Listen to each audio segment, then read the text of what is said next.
সময়টা আগস্ট 2024।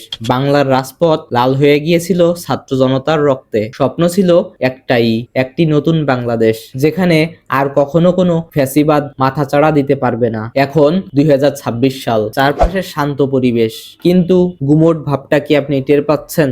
2024 সালের সেই উত্তাল আগস্টের রক্ত আর ঘামের বিনিময়ে আমরা যে নতুন বাংলাদেশ চেয়েছিলাম, 2026 সালের এই নির্বাচনের পর কি আমরা আসলেই কি সেখানে পৌঁছাচ্ছি, নাকি আমরা শুধু ড্রাইভার বদলেছি কিন্তু গাড়িটা সেই আগের ভাঙাচোরা রাস্তাতেই চলছে? আর we truly reformed or just repackaged? 2026 সালের এই নির্বাচনে বিএনপি 2/3 সংখ্যাগরিষ্ঠতা নিয়ে ক্ষমতায় যায়। রাজনৈতিকভাবে এটা তাদের জন্য বড় জয়, কিন্তু গণতন্ত্রের জন্য এটা অশনি সংকেত। ইতিহাসে দেখা গেছে, যখনই কোনো দল বিশাল মেজরিটি পায়, তখন তারা ধরাকে সরাজ্ঞান করতে শুরু করে। মানুষের সবচেয়ে বড় প্রত্যাশা ছিল অর্থনৈতিক মুক্তি, কিন্তু সরকার কি আসলে বাজার সিন্ডিকেট বন্ধ করতে পেরেছে, নাকি সিন্ডিকেটের মালিকানা শুধু এক হাত থেকে অন্য হাতে বদল হয়েছে? দি face of the syndicate has changed, but the system remains untouched. চাল, ডাল, তেলের দাম যখন সাধারণ মানুষের হাতের নাগালের বাইরে চলে যায়, তখন বুঝতে হবে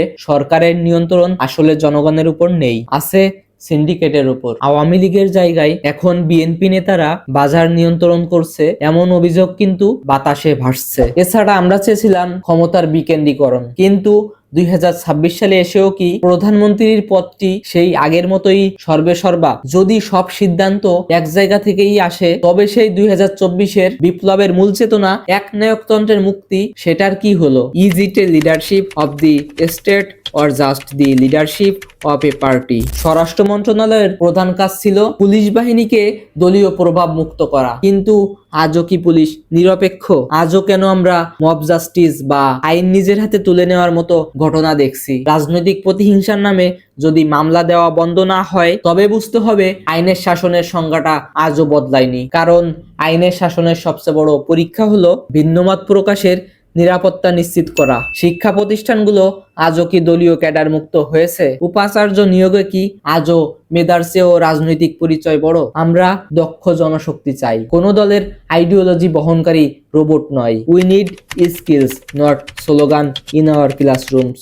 একটি শক্তিশালী এডুকেশন সিস্টেম ছাড়া সাস্টেইনেবল ডেভেলপমেন্ট সম্ভব নয়। সড়ক অবকাঠামো উন্নয়ন গুরুত্বপূর্ণ, কিন্তু সাধারণ মানুষের কাছে সবচেয়ে গুরুত্বপূর্ণ বিষয় হচ্ছে সড়ক নিরাপত্তা। রোড অ্যাক্সিডেন্ট কি কমেছে, নাকি আরো বেড়েছে? এই ঈদে গত 16 মার্চ থেকে 26 মার্চ পর্যন্ত 274 জন নিহত হয়েছে, আহত হয়েছে 1500 জনের বেশি। সড়ক মন্ত্রীর কি খবর? আগের সরকারের মেগা প্রজেক্টের দুর্নীতির বিচার কি হচ্ছে, নাকি একটি অদৃশ্য চুক্তি হয়ে গেছে? গণপরিবহনে শৃঙ্খলা ফেরাতে কোনো পদক্ষেপ নেওয়া হয়েছে? Only building roads would not solve the problem, we need transportation policy. এবার একটু তাকানো যাক বিরোধী দলের দিকে। সংসদে তাদের সংখ্যা খুবই কম, কিন্তু সংখ্যা কম মানে দায়িত্বও কম এটা নয়। তারা কি শুধু রাজপথের আন্দোলনেই ব্যস্ত, নাকি জুলাই সনদ বাস্তবায়নে ব্যস্ত, নাকি দলীয় সরকারের ভুলগুলো তথ্য উপাত্ত দিয়ে ধরিয়ে দিচ্ছে? Criticism should not be for the sake of opposition, it should be for the sake of correction.